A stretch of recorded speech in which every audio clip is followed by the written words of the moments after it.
This is Straight Arrow News, bringing you unbiased, straight facts. I'm Shannon Longworth.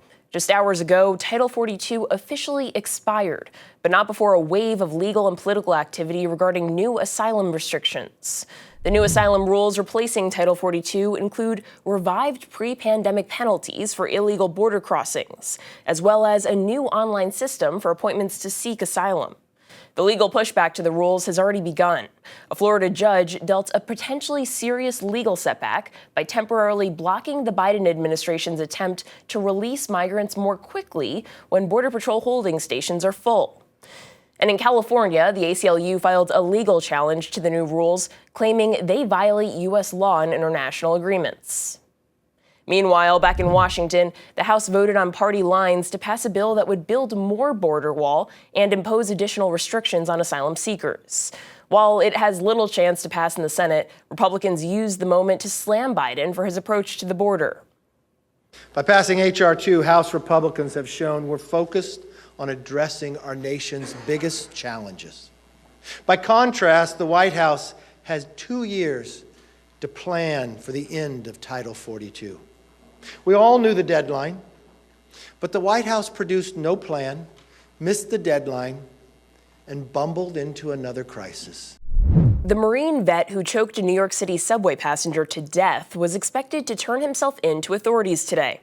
Daniel Penny is facing a second-degree manslaughter charge over the death of Jordan Neely.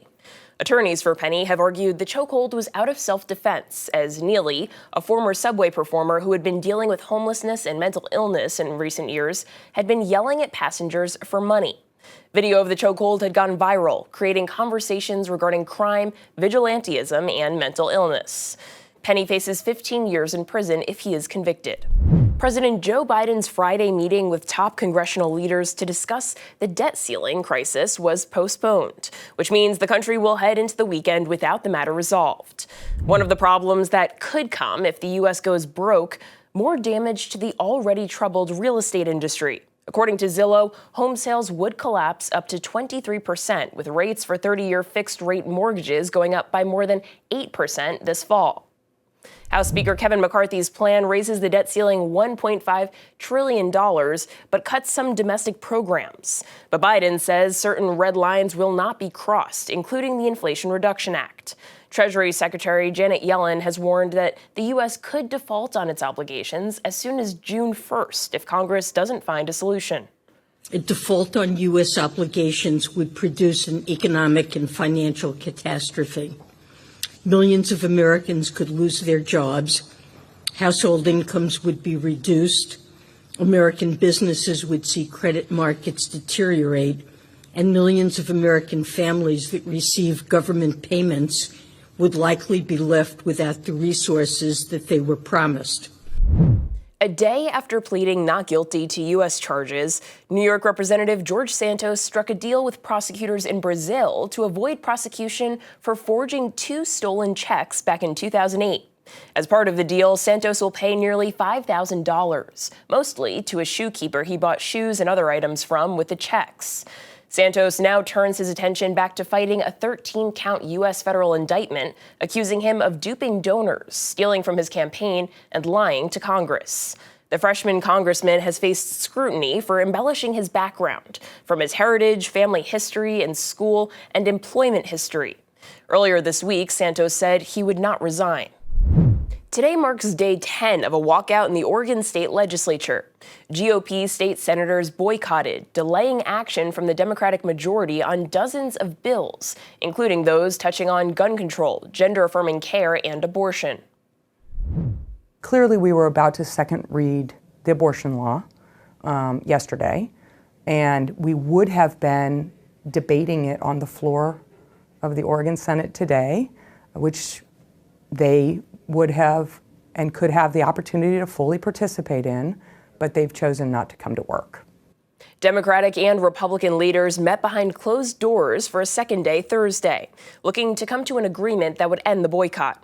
There is a deadline in place. According to a constitutional amendment approved by voters last November, state lawmakers with 10 unexcused absences are barred from re-election. In order to give both sides time to come to a deal, planned Senate sessions for today, tomorrow, and Sunday were canceled.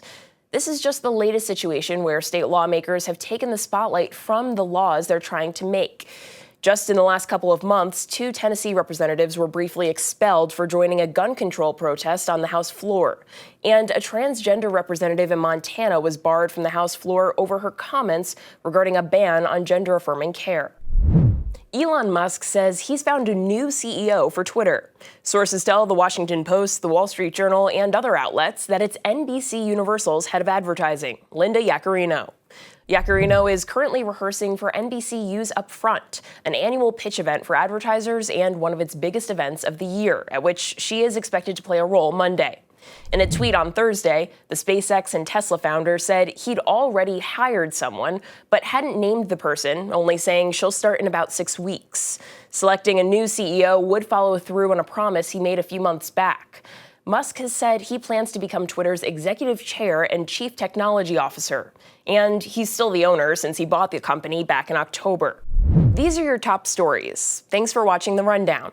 We're on a mission to bring back trustworthy journalism by serving only you, not an agenda. Be sure to check out more of our work at straightarrownews.com.